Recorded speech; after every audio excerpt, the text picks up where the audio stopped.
And we're back. Edward Gaming, I should be more clear, Edward Gaming are back after that Game 1 win. They step into the ring with FPX in their first best of 3 of the Summer Split, and they absolutely smash it out of the park. I was just telling you, Raz, in the past, Edward Gaming have been a bit slow to adapt to new metas and meta changes, and 8-11 is absolutely a new meta. Well, Edward Gaming, they almost seamlessly merge their 80 carry-centric style with mid-game tempo and add in all of that new 8-11 goodness. No problem. I would focus that a little bit more because I wouldn't go out and say that it's EDG that's slow to adapt. I think they're a team that's actually rather good at adapting.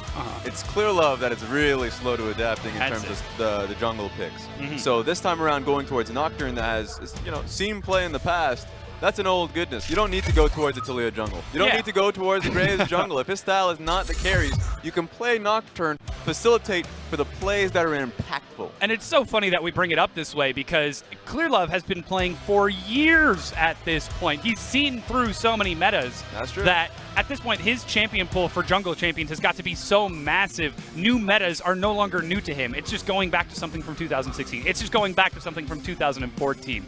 So the Nocturne is another step up for the dark side of Clear Love. We'll see if he takes it once again into Game 2 against FPX. EDG with side selection have chosen blue here and now find themselves first picking Aurelia.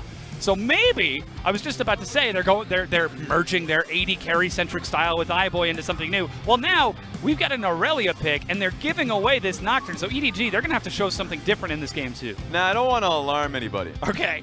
But even though Aurelia is known as the strongest mid laner when Zoe is out, and she's actually fairly good into the Zoe as well, I'm not too sure if Scout's going to be picking up Zoe for it, because the first player in China to be playing a lot of Aurelia was actually Ray in solo queue. Yeah. So Ray is a really well-practiced Aurelia player. He's a very strong carry player. So I do expect this to be a true flex pick here. A lot of times you would expect it, Aurelia first pick, going mid lane. I think that might be the case here, that they hold on to it until second phase, because usually the pick against Aurelia is like a Renekton, something like a Bruiser that can deal with it in lane, but I don't know if Cool is willing to do that with the context of what Ray is willing to do.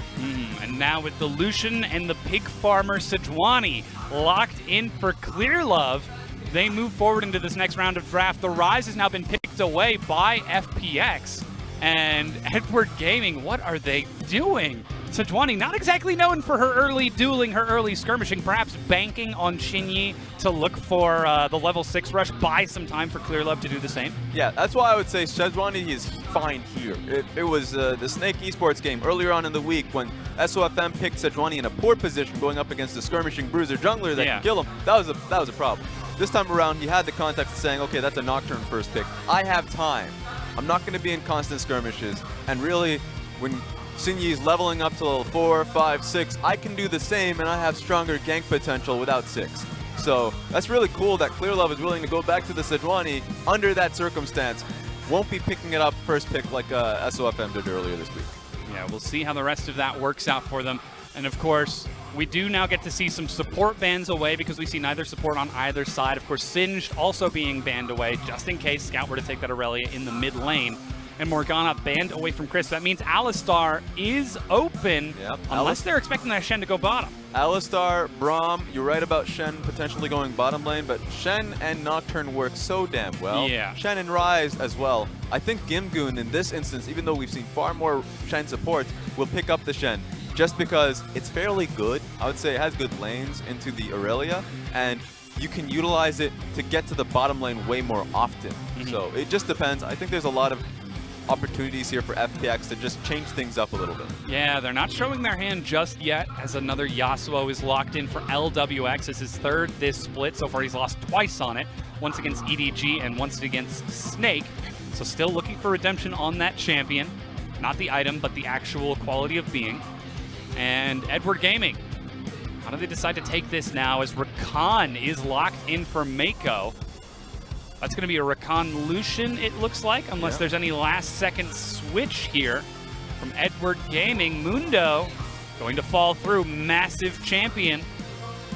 And it's locked in. There we go. So that's an Aurelia mid lane, Mundo top, Rakan support. That being said, if I'm Crisp, I would pick up the Alistar here, because suddenly your team fight can get buffed up. Rakan versus Alistar, fairly coin flip in the laning phase. Just depends what he's willing to do. There's so much you can do here, so that's a positive for FPX that they can really just decide that the Shen can go bottom lane, and they can last pick for that top lane matchup into the Mundo. So there we go, it's going to be the GP. All right, yeah, Gangplank locked in instead. That's going to be going to Gimgoon up top. Rise settles down into the mid lane for Cool. He gets to take that into the Aurelia as Ray will be taking that Mundo up top. Well, I mean, 14 seconds left on the timer. No, Ray's actually looking at the Lucian. He's No, Look at that. Clearlove's got a little bit of a laugh and a smile. Get that out of my face. I'm not even going to respect that, all right? You have time. 20 seconds is the time to go. iBoy is not taking Mundo. So for me, looking at the compositions, Gamegoon picking up GP. He's been the OG GP player. Well, look at that. FPX doing the exact same thing. The last second swap. Yasuo in the mid lane. Rise in the bottom lane. So Aurelia into Rise. This is actually really sick. Now remember, I've been criticizing Cool's Yasuo because historically he hasn't picked it up, or at least he hasn't been strong on it.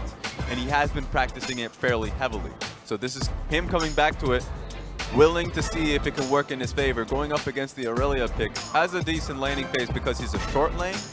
And Aurelia in longer lanes have done quite well in towards the Yasuo once you get items underneath yourself. But under this really short lane and mid lane, Yasuo has chances to get proper trade patterns across with his Q. We'll see how that works out for Cool in this matchup. The Yasuo into Aurelia. Ray popping up and down as he takes another drink and gets ready to load into this. The remaining members of EDG prepare to return to the Rift as they make an absolute stellar performance in Game 1 and show that they have absolutely returned to form. Second place is something a lot of teams strive for but never even get the chance to see. But Edward Gaming find themselves taking second place and they decide, you know what, that's not enough. We need to have the whole cake and we've got to eat it too. Because remember, even though a lot of the stories have been RNG and WE last year at Worlds were the best teams going towards semifinals. But it was EDG that qualified for first seed. First seed because they got the finals victory. So EDG has been in the top of the league for a very long time. This time around, getting second place is a blow for them. So they want to find themselves in a resurgence. This is the start to that journey. This is the winningest team in LPL history. Perhaps one of the best teams in the world right now, but they are trying to prove themselves once again in front of the audience as we load onto the Rift. Jackalope for Game 2.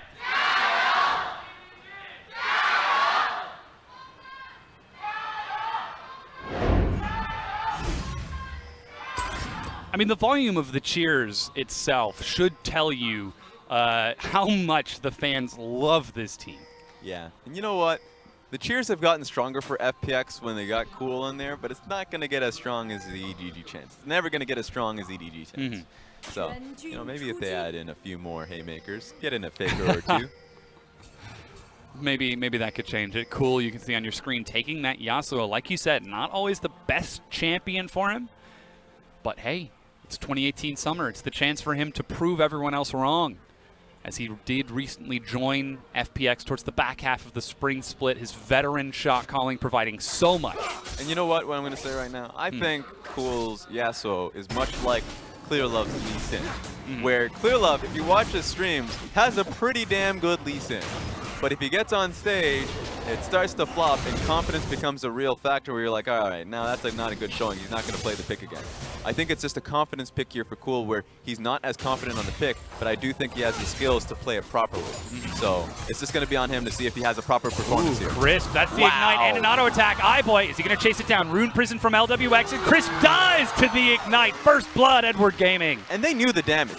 Mako and iBoy could have flashed in to get the last auto attack, but they played it cool and recognized, no, I saw that patch. Crisp ain't coming out alive. That's some fast maths, some quick maths. As Mako gets denied. Did he actually get denied mid-dash by that Rune Prison? Yep. Today I learned.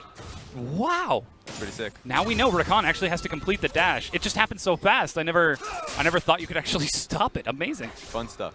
But I guess that makes sense. Poppy denies it. You don't knock up when you hit. Anyways, we're just talking about randomly bringing up Poppy. Yeah, default mechanics. Well, no, because the Poppy aura, I understand. Rakan dashes in and he stops, and then there's no knockup. But Cool in the mid lane, pushing into Scout here on this Yasuo.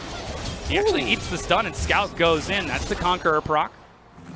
As he just pushes Cool back, trading these autos. And that's the thing. That's the ticker of the matchup here, is because even though Aurelia can make it a longer lane, Cool can take the small trades because he has the shield to back him up. The passive shield, even though you thought Scout was going to come out proper in that trade, it didn't happen because Cool was able to be as defensive as possible without even using exhaust. Ooh, Clear Love is looking for a gank top. Gimgoon very far forward. He's getting there just before Shinyi, who's at the Krug camp. The wave pops up, but Gimgoon has got some speed. He's hit by the red buff and just flashes under the turret. Clear Love already taking not one but both scuttles and affecting a gank, while Shinyi seems to be rushing that level 6. Yeah, so taking Krugs, being so close to Gimgoon gave him false, I wouldn't say false hope, but just an idea that he thought he would be safe in that situation. So he blows Flash, he has to push in. Nocturne's coming here not for a gank, but just so he can actually allow GP to push in properly. The ward is proper. I mean, that just showed that Shinyi did come through the lane, so there's no Ray running in 1v1. But that means we get a double knock-up. LWX. iBoy times out the refuge, and the Ignite is actually turning back onto him. iBoy's getting pretty low here, Crisp, and LWX are doing some damage. iBoy flashes and finds the kill and the safety. 2-0, Edward Gaming. Yeah, LWX couldn't turn it back even if he wanted to with the 0 mana he had in that situation. So really strong double knock-up coming in from Mako. But that's how you close it. I mean, you could trade it back all you want, but LWX was not going to be able to fight back. Immediately, LWX teleports back into the bottom lane. Doesn't even have enough for a tier yet. But Shinyi might be thinking of heading down bottom. He's hanging out behind the red buff right now. He's got himself a ward walkway to get down behind that dragon, though there is a safe control ward from Mako to spot it. This is really damaging for LWX because suddenly he has to think about another proper back timing. Yeah. That usually entails having Shinyi come down bottom lane, get another skirmish, just so it allows him to base for a tier. So that's now an extra objective that FPX have to have in the back of their heads so LWX can get properly scaling. And that means that that's even more pressure onto Shinyi, who's trying to get level 6 as fast as humanly possible. I mean, Nocturne isn't exactly a human, but he's still trying in that regard, as Clear Love might be thinking of coming mid. Let's see if the stun lands. Cool dashes into the wave. He's got flash and exhaust. Stun has been procced and set up. A Cool with the wind wall. Doesn't even aim it in the right direction as the hitbox starts on top of Yasuo and blocks it sideways. Slick Cool, man. The that was awesome. These interactions well, real well. But still, that's Clear Love getting 2 ganks off in the time that it takes for Shinyi to farm to level 4. Even Crisp is here, but look at the ward. They've spotted both of them. Yeah, so there's not much you can do here if you're FPX because unless if Crisp somehow gets a taunt off on towards Scout, EDG should be able to turn this one. Clear Love's right over the wall. He might not have seen Crisp, but there's no flash. He steps up, the flash engage. Cool. Flashes back around the Rakan, knock up onto 2, but Cool goes in, and it's only 2 level 6s. Scout versus Cool. Who's got the damage? Who's got what it takes? Scout goes down first, and that's a double kill as he chases it out with the fancy fingers, manages to land the knockup. Mako under the turret. They're diving this one, missing the Q. Steel Tempest, not enough, and Crisp gets out of turret range only just in time. And it was a real game of whoever was going to get the first kill would really win out because Cool, surprise, surprise, has triumphed. So getting the HP back off the first kill means that there's no way you're going to be able to kill him with the little damage that you had there. So really well played from FPX, even though that was a play from EDG to get the ball rolling first. The counter strike from FPX to turn that play back around. Let's see how it goes. So take a look at this. Even though Clear Love and Mako understand that this is going to be a 3v3, they think that they can get the first jump on this one. So they go in, they think they can get the damage on towards Cool. Cool plays it out so damn well, has the triumph on top of that, so there's no way that Rakan's going to have enough damage to be able to answer. So really well played from FPX and poorly planned from Clear Love because he went in there before Rakan was even able to follow up. I actually think the better play was to time them out. You don't have to go on it just because you recognize that it's Shinyi and Crisp that are wasting time. Yeah. So you had the proper ward, you could play patient in that situation, but they themselves were confident that they can get the kill since they got the first hop. And that's the effectiveness of that Spirit's Refuge from Crisp, getting the dodge zone with 3 members standing inside of it, denying the auto attacks. Weak though they are from that Sejuani and Rakan, that was all that it took. Cool was a single auto attack away from death. but getting that triumph, like you mentioned. Suddenly, this game is right back to even, and all of those tiny little momentum propellants that we saw EDG start to take are slowed down a little bit as Cool finds himself with 2 kills, 8 CS ahead, and suddenly Scout has got to sit very far back in this lane. And a lot of the early game questions that we had for FPX are starting to get bandaged up. The first one was, is LWX going to get a proper time for tier as well? Right? Because Rakan went mid lane, and because it didn't work out so well, LWX and Crisp had the time, or at least LWX had the time for himself to push out, get a proper back time, and come back into the lane. So now he's not in that bad of a position, while Cool is in a proper one with 2 kills to his name. So right now, FPX just, I guess, 1 big play and 1 smaller band-aid means that their early game is looking really good. It certainly is. Still, though, EDG are trying to control the river on this bottom half of the map. Even though it is a Cloud Dragon that can provide huge utility in upcoming fights. As Clearlove finishes off that Scuttle Crab. We do see some defensive wards set up by FPX, one in that bottom lane, but there's nothing to keep an eye on their bottom side jungle. And right now, Clearlove, he's thinking about a gank. Look at the on my way pings.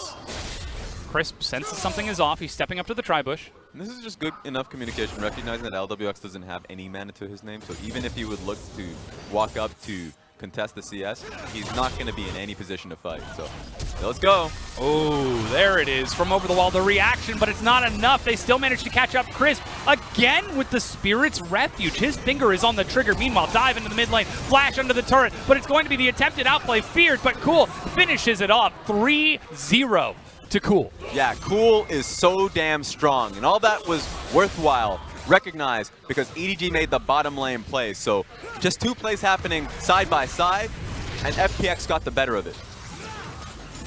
LWX is able to make his way back into the lane. He's finally got that tier. He's got that lost chapter. No longer has to worry about mana in this lane.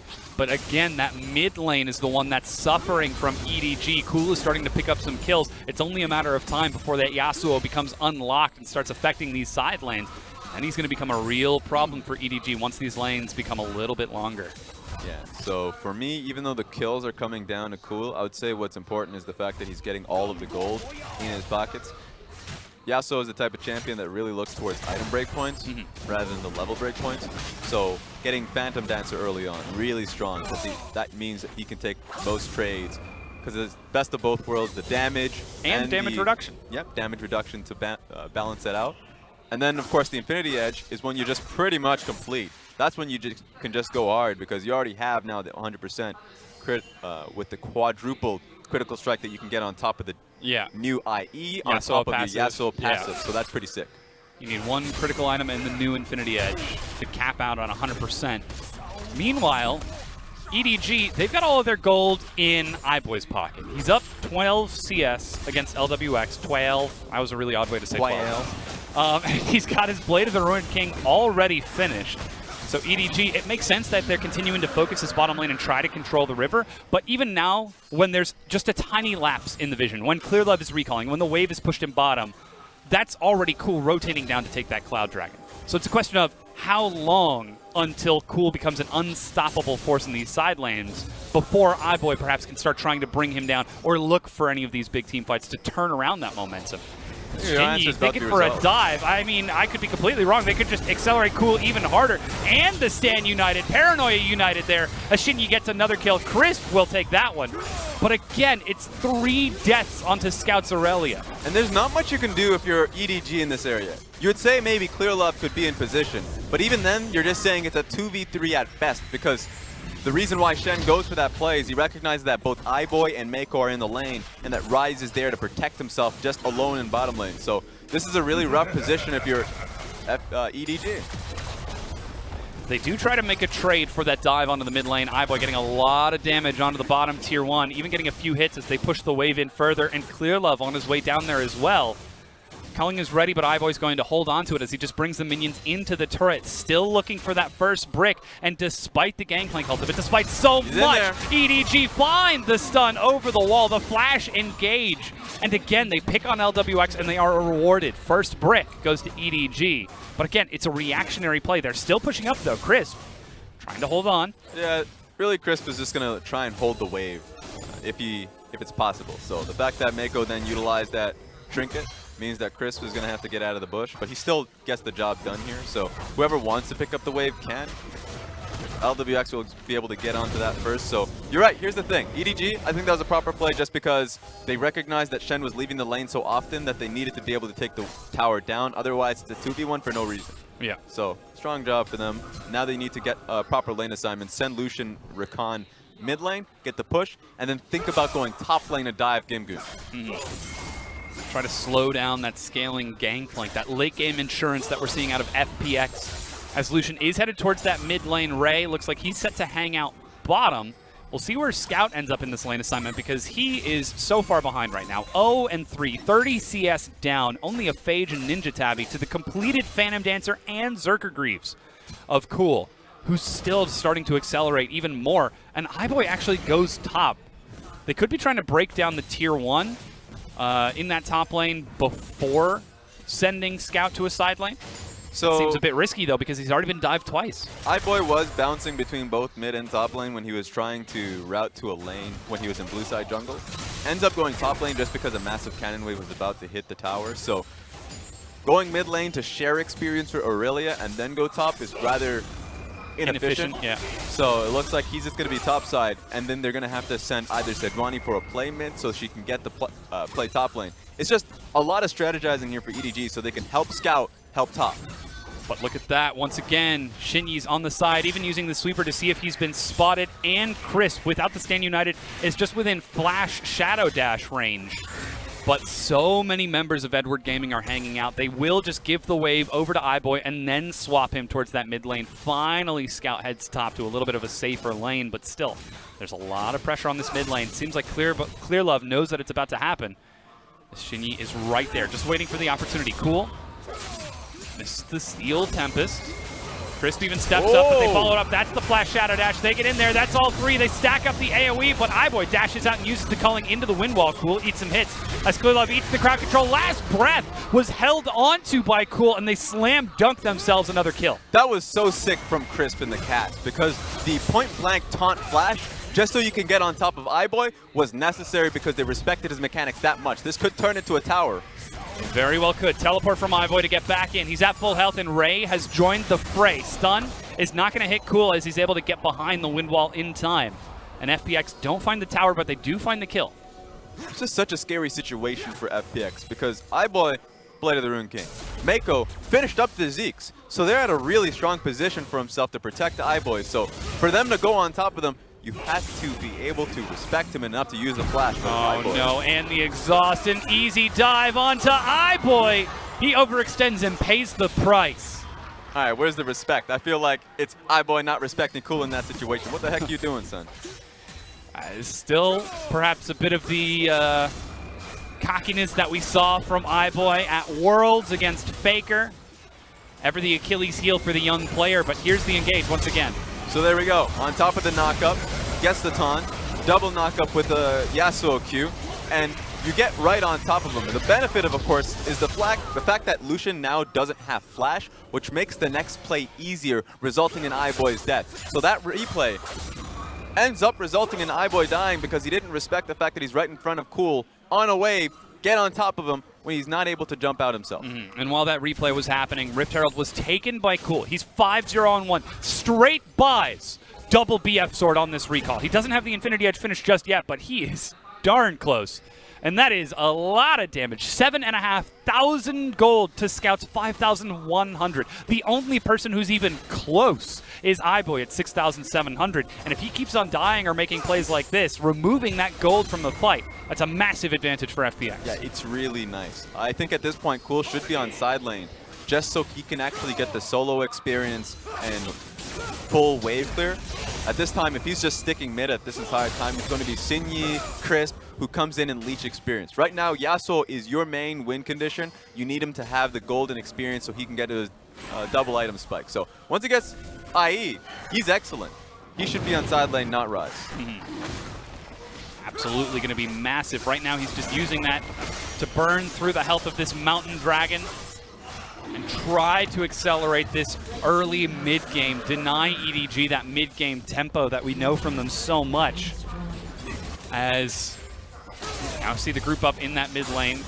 Rift Herald still in Cool's pocket, but Mako engages over the Steel Tempest, sets up the AoE. Cool makes it under the turret in time, plus the culling, and he's still alive. Crisp will die. Shinyi dives in and gives up his life for it. LWX is looking for some bounce, but that's a bit aggressive, decides to back away. Yeah, I don't know why Shinyi doubled down on that, because that's just a lost play. You look at the HP bar of Cool and Crisp off that play alone. All right, give it up. Try and defend the mid lane tower immediately afterwards. But EDG get another kill to their name, and now they're going to be flying high, going back to base with a few more, I would say, items underneath them. Now they've got that mid-tier 1 broken down. There are pings onto it by both Gimgoon and Cool, who makes his way back out, perhaps trying to catch the recalls of EDG, as Herald is still in Cool's pocket. Scout shows himself in a side lane, but here's that play again. So very clean. Mako, as you said, flashes over the Steel Tempest, gets the double knockup. So at this point in time, Cool is already out there. Crisp, he's going to die. Shinyi is only here because the play from LWX is I can follow for a skirmish. That's not going to happen. That's not enough damage. It's not a lot of survivability for that play that EDG were presenting. And once again in the replay, we saw the Rift Herald utilized by Cool to break down that mid-tier 1 and get a big chunk out of the tier 2. FPX starting to pick up an advantage over EDG despite that play, despite that pickoff from Edward Gaming in the mid lane, as it's now a 2,500 gold advantage for FPX. They're still accelerating. We're getting closer and closer to that Infinity Edge. We've got a recall from Cool right now. He's pinging onto it. He's got to be close on that gold. Plus, Gimgoon has the Triforce. It's all physical damage with LWX providing the only magic damage source, but this is looking pretty scary for EDG. Yeah, finally they do have the right lane assignment here. The only thing they have to worry about is that Cool doesn't have TP, clearly. No Yasuo, no self-respecting one that's not top lane is going to go TP Yasuo.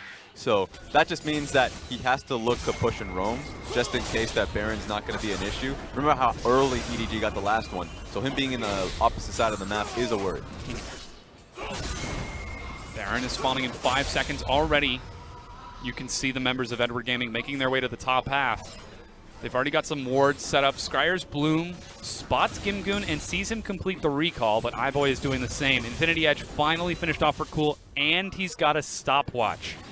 Meanwhile, Triforce has only just been finished for Scout in that side lane. He's only down 40 CS, but still a massive amount of gold away from having huge impact in these fights. And I think EDG should start to recognize what FPX is cooking, because if they send Yasuo top lane, Baron is the real concern here. If he's got stopwatch and the 2 items that we're referring to, then Baron control, you already see where Crisp is starting to move in there. They could put in deeper wards just to set up the team fight that makes FPX so strong surrounding Cool. And now Essence Reaper has been finished off for iBoy as well, so he's ready for this next team fight. He's ready for the opportunity to start pulling FPX apart and trying to outplay a Yasuo that's 3 levels above him. But like you said, here's the Baron setup from LWX and the rest of FPX. Is that FPX can't start Baron and be on top of it for that long. Even though Baron damage did get nerfed, they still have a hell of a lot of carries here, so that no one can really end up looking to tank it. Maybe Shen, but Shen doesn't have any real items that can do that for himself. So FPX have to start clearing the wards. They're doing just that, but then sit in bushes and lie in wait. Blue buff started out by Edward Gaming. They're trying to pull it back to their safe side. A stun, but it will reset and head over towards FPX, who are grouped up as 4. They've got Gimgoon with the cannon barrage. He's still missing from the map. It's actually Cool who picks it up.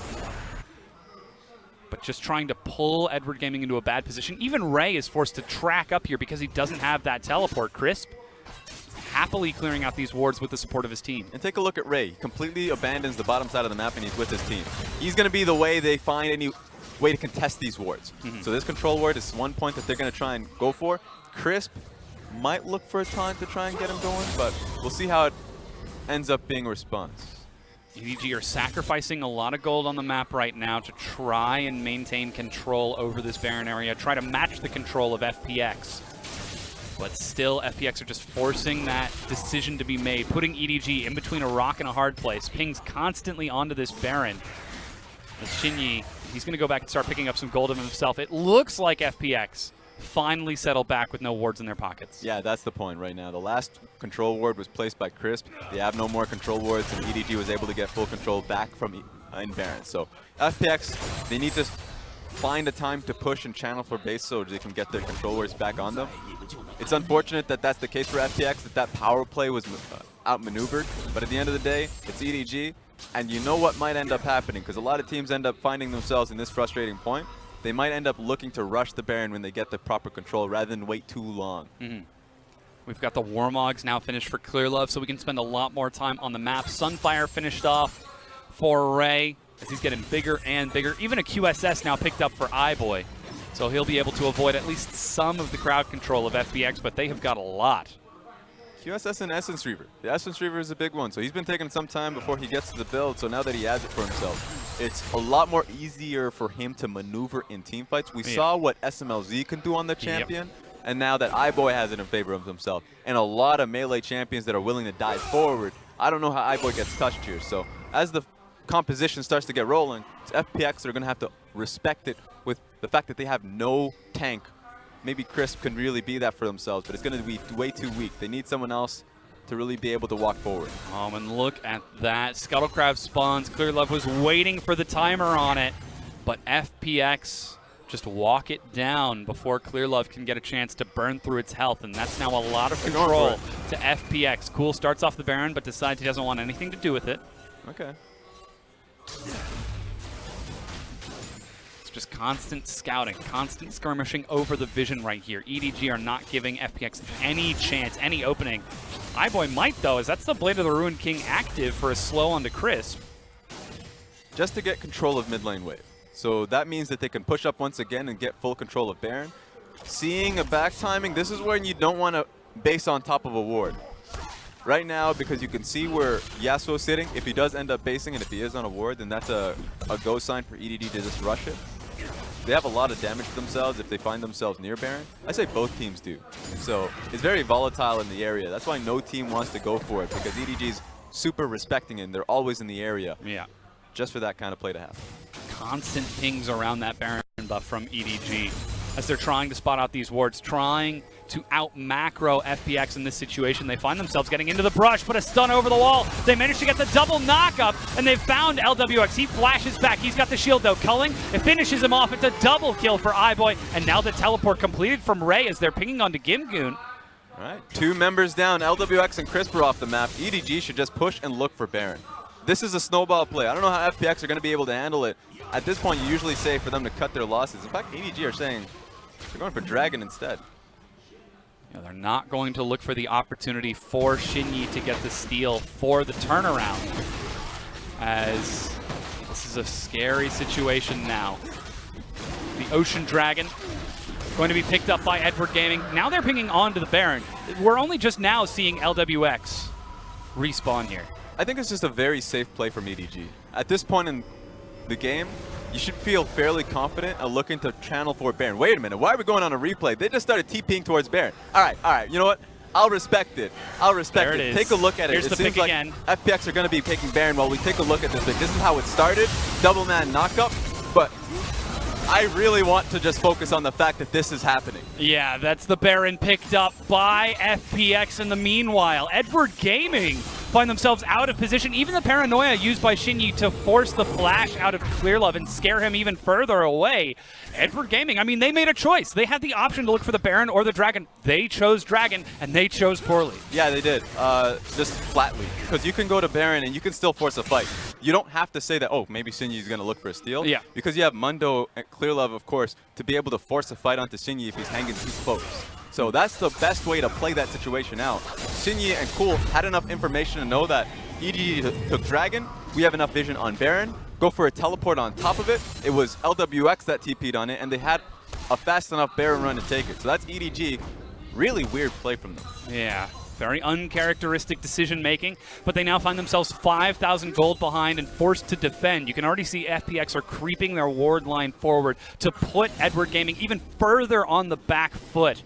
As now Sterix Gage finished off by Cool, the Morellos from LWX, and the Grievous Wounds coming out of Gimgoon as well to try and deny that Mundo and shred through Edward Gaming's health. They've got a lot of dogpile in the backline, and they've got the option to try and go front to back as well by going through Clearlove and Ray. I think they should just try and keep them split. Right now, the lane assignment is super good. Cool on side lane. There's no one that can really respond to it, so they're sending 2 members to do just that. The moment that happens, Cool goes mid lane, and then you can look to chip down mid lane tower. So these are options that FPX are doing a good enough job of creating for themselves. That one ward that Mako's placed in blue side jungle needs to get cleared out. That is a very common place to contest warding with. A strong control ward means that you can bounce between top lane and mid lane a little bit more easily, but because that's lasting for so long, EDG can respond. Mako's already doing a great job moving toward top lane and mid lane just to defend the towers for coming down. Here comes the next Baron wave. FPX might be setting up for the dive. They've got Ray and Mako with Philip on the side. He's going to go for a few auto attacks onto Shinyi as he just separates him from his teammates. Still, that turret is slowly losing health.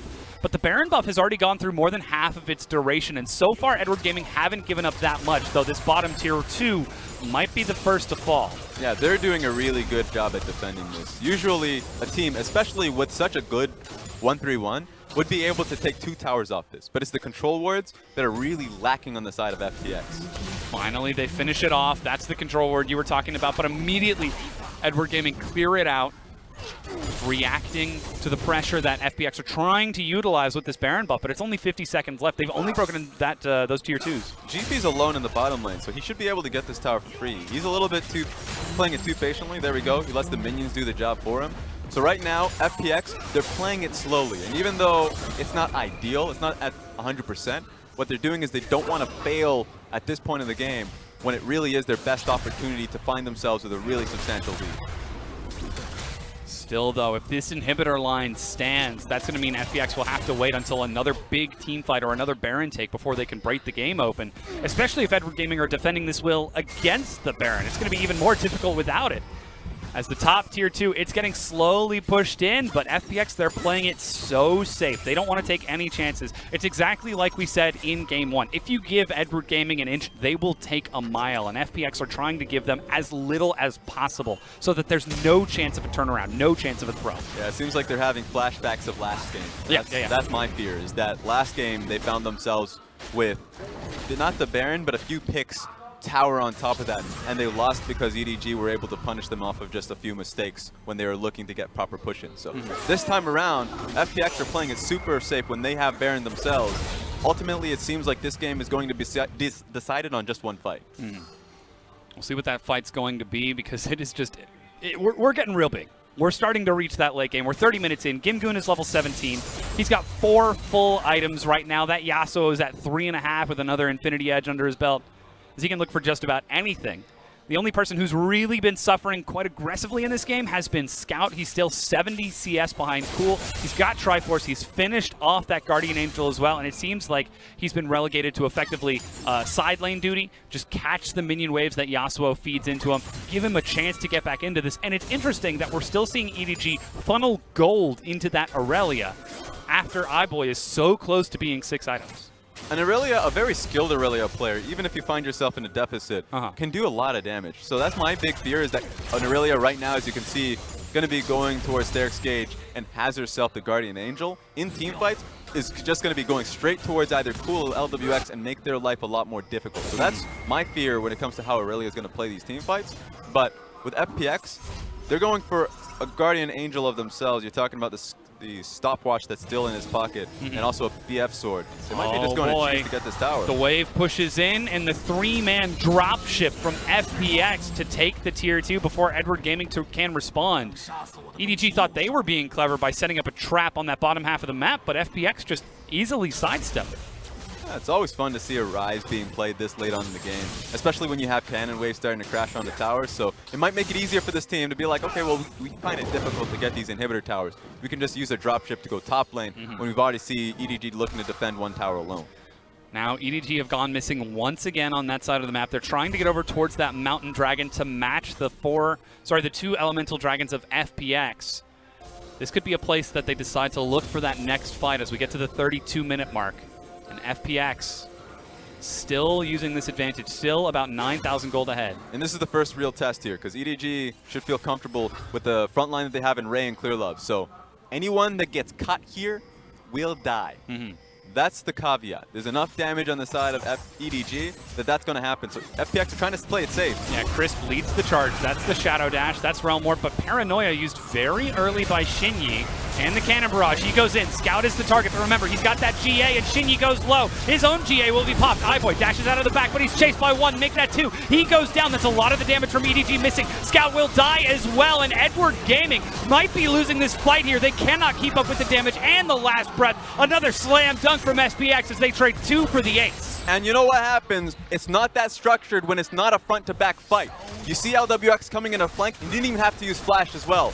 Real strong play coming out of FPX, only losing 2 members, and it might just be the game. It very well could be, and they're even using the dropship to get directly under the Nexus turret. FPX, off the back of Cool's Yasuo, 6-0-4. Turn onto the Nexus and close out Game 2, bringing us to Game 3. Super clean play from Cool, and not just him as well, because he was already fed. And we've seen earlier this week what a team with a mid lane lead, I'll pick on LGD just a little bit, when Yuki got a kill for himself, they didn't back him up. They didn't support him. The lead fell across just because he was alone for the most part. This time around, FPX recognized where their win condition was and set Cool up for victory. So put him on a side lane, get as much gold and EXP on him, and then they were hell of offensive the moment he got himself the Guardian Angel. So really well done, or at least actually just a stopwatch and the Infinity Edge. So that was really key for FPX to start looking for the offensive plays. And I think the thing that's most surprising about FPX, the way that they won that game towards the end, is yes, they snowballed off the early and mid game from Cool getting those kills, but in the late game, they played it slow. They played it patient. They waited for EDG to show their hand before reacting and making the correct decision. When given the correct time and setup, we saw a new side from FPX, a more tactical side. And this is something I think that is a bit unexpected, considering Shinyi now joining the roster. Crisp, it's something about the shot calling. Maybe Cool is starting to show that veteran leadership by saying, hey, I'm a big Yasuo. I can carry in these fights, but we don't have to take the fights if we don't want to. And that's key, because my eyes are on FPX and how they're looking to shot call and look for these plays, because usually, yeah, they get these early leads and it does fall flat because a lot of the times they just look to be a lot more impulsive in how they engage. So losing a key shot caller in Pepper, now bringing in Sinyu, as you mentioned, those are real changes, as well as the coaching staff as well. So this is going to be a long split for the team, and starting off clean looks good. They might even take the set versus EDG. They very well could. I mean, they're going to have to close out Game 3 to break down that FPX win, though. Well, let's hear from our analysts. Thank you so much, guys. And we've got to bring this one back to the Champions Select, because I feel, Clement, that the call was, all right, cool, you go for a carry, you pick whatever you want, you can pick Yasuo, that's fine, you change your haircut, you look like Yasuo now, pick that one, great. Everyone else, pick a global. Yeah. All right, that's our game plan, let's go. It actually doesn't matter what you do in lane. Bot lane is failing, it's a dumpster fire, it's okay. As long as you can come mid, we good. This composition is all about proving Raz wrong. It's basically saying, man, you're talking bad about my Yasuo.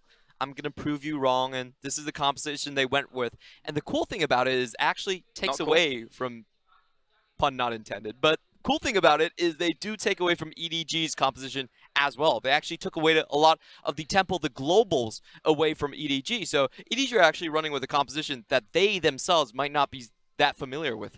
Exactly. We saw the Reddit actually get first picks. I know Raz was talking about the potential for that to go top lane. Has been played a lot by Ray, but also it's just terrible into like every bruiser matchup ever. So actually got thrown into the mid lane. I like it. It's more of a skill matchup into that Yasuo, but of course it's just like you have to do well in the mid lane as Scout to play into Cool when all the resources are being funneled into him. Exactly, and we have a cool clip.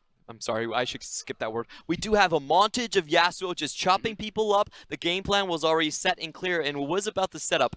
I really like the fact that even when FPX lost their bot lane, they stayed chill in the head, and they basically said, we're all going to go in for the mid. And Cool plays this incredibly well. He never once steps onto Aurelia's disarming ultimate, and he does get 2 Triumph procs right into that teamfight, keeps him alive, and then it's all about the snowball show. The globals coming in, 2 globals, 3 globals coming in at the same time. You know, Clearlove was trying to set traps here, but every time he did that, there was always an extra member from FPX coming into the fight first. Yeah, just really impressive stuff across the board coming out from Chris. I mean, quite frankly, he just went Super Saiyan in this one. Check this team fight, by the way. He gets interrupted by Mako, but is still able to follow through. The big part right here was the fact that Mako got that interrupt, but he doesn't care. he still has the ultimate. He goes in, he follows it with a second Steel Tempest. And of course he follows it up with punishing iBoy sticking around too long. He doesn't realize how fed Cool is at this point. And you know, in China, we call Yasuo the happy win man, and he was very happy indeed. 快乐风男. Oh, wow. Today I learned, and you learned something new as well. I don't know, it was just really cool to see from FPX, because we've really been talking about, like, their compositions and, like, their kind of lack of style, but I like what they did right here, because it was kind of like, all right, this is our play style. You made this, Clement? We made this. And they completely stole the game plan from EDG. They took the Nocturne thing and it's just like, how about a Nocturne Baron play, eh? And just took it. It was off camera, so we didn't have a replay of it, but to be fair, it was also off EDG's cameras, so it's pretty much the same thing. Yeah, we do have to talk about the meta changes in this patch. Baron's corruption damage has actually been halved, so that really does incentivize compositions that don't have any tanks to go straight into the Baron. In previous patches, that would be a massive risk because you're going to be very low health. The enemy team's going to be just sweep in and kill all of your members. Baron no longer has any teeth, so you can do that play more often, and with Paranoia lasting 6 seconds, we're actually seeing both teams go for the same strategy. Yeah, and from there, it was just FPX able to win these fights over and over and over again and just kind of beat down EDG, but at the same time, I always feel like EDG, as I'm just using your notebook now, sure. I just feel like EDG went from playing chess to playing rugby for no particular reason, and when you're playing a team like FPX, who, yes, okay, maybe the compositions are trending away from just being hyper-aggressive, you don't have Pepper in the jungle, at the same time, they're still FPX. You can take the comp out of FPX, but you can't take the FPX out of FPX, and they'll still fight you, and they're still damn good at team fights. So why even go to that level against FPX?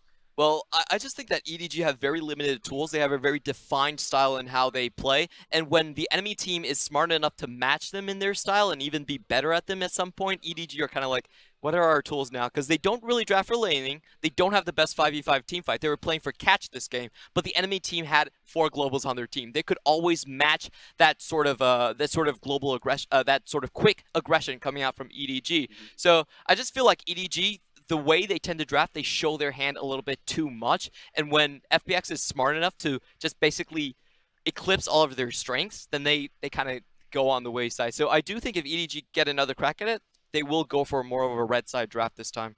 I mean, that was going to be my next question, Clement, because now that we have EDG taking on EDG 2.0, who is actually going to be victorious? Because at this point, I didn't really know which team was which, and it seems like FPX, when they're adapting to it, but then adding just a little bit more on the end, is actually coming up trumps. So you say EDG, but why is it going to be EDG?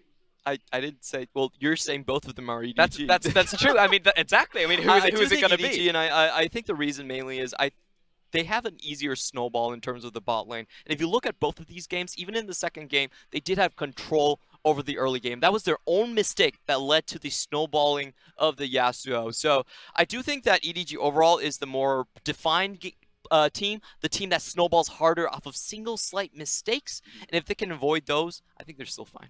Exactly. Let's actually take a look at the snowball all coming to a head at the end of the game as well in this final team fight. You can really just see how just damn fed Cool is at this stage as well.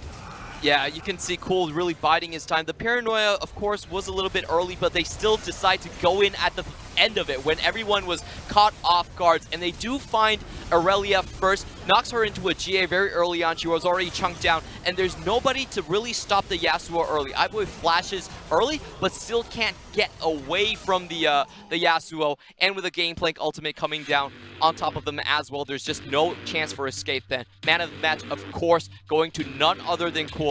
29.9% of his damage. Oh, actually, sorry, that's actually 20.9% of his damage. Yeah, 2 million% damage coming out that Yasuo. You know, I like the pose there as well from Cool. It's just like, hey, can't lose the game if every resource ever is funneled into me. And the Yasuo, it worked out. 91 kill participation, 604. I mean, this style just seems to be working out for FPX. And if they are copying a lot of what EDG are doing, then it almost feels like if Cool is able to do this consistently, it's almost a better version of Scout. Oh, yeah, I actually do think so as well. You know, Scout is kind of that guy that does play more for the Temple. We said his best champions are the Talia, and this time around we see the Aurelia as well, things that can catch people off. But if you actually can dunk on him in lane, then it really does limit his options. He's not known as the best team-fighting mid laner. I mean, sometimes it works, sometimes it doesn't, and in this one, it didn't really in the end. We are going to take a quick break, but don't go anywhere. We'll be back with our third and final game in the set right after this. 而凤凰的精神就是不畏挑战，燃烧青春。